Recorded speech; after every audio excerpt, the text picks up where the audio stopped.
नमस्कार किसान भाइयों। आज अपनी चर्चा करेंगे पशुधन बीमा योजना के बारे में। गांव में खेती और पशुपालन प्रमुख व्यवसाय है। खेती के लिए जिस तरह फसल बीमा योजना है, उसी तरह पशुओं के लिए पशुधन बीमा योजना काम कर रही है। आजकल पशुओं की कीमतें आसमान छू रही हैं, खास तौर से दुधारू पशु काफ़ी महंगे हो गए हैं। ऐसे में अगर पशुओं को किसी तरह का नुकसान पहुंचता है तो किसानों को भारी आर्थिक क्षति उठानी पड़ती है। इसी बात को ध्यान में रखते हुए सरकार पशुधन बीमा योजना चला रही है। सांप काटने, भूस्खलन या बाढ़ की वजह से पशुओं की मौत होने पर पशु के नुकसान की भरपाई का दावा किया जा सकता है। इसी तरह अगर थनैला रोग की वजह से किसी पशु के चारों थन बेकार हो जाएं, तब भी बीमा पशु के लिए दावा किया जा सकता है।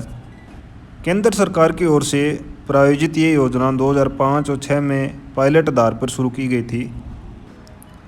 शुरुआत में चुनिंदा 100 जिलों को ही इसमें शामिल किया गया था। 2008-9 में 100 और जिलों को इसमें जोड़ दिया गया। संकर किस्म के अधिक उत्पादन क्षमता वाले मवेशी व भैंस इस योजना के अंतर्गत रखे गए। बाद में इसमें देसी मवेशी, याक और मिथुन को भी इसमें शामिल जोड़ दिया गया। हालांकि कई राज्य दूसरे पशुओं के लिए भी बीमा की सुविधा दे रहे हैं। कमाल की बात तो ये है कि केंद्र सरकार बीमा प्रीमियम पर 50% की छूट दे रही है। इसका मतलब ये हुआ कि आधा प्रीमियम पशुपालक को देना है और आधा केंद्र सरकार जमा कर देगी।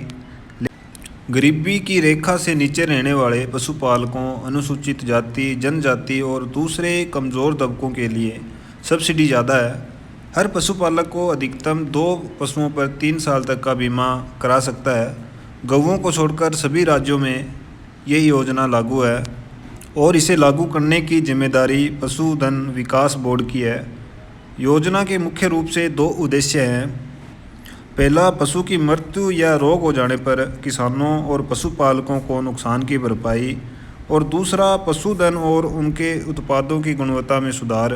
बीमा करने के बाद अगर कोई शख्स पशु को बेच देता है तो बीमा पॉलिसी भी नए मालिक को स्थानांतरित करनी होगी।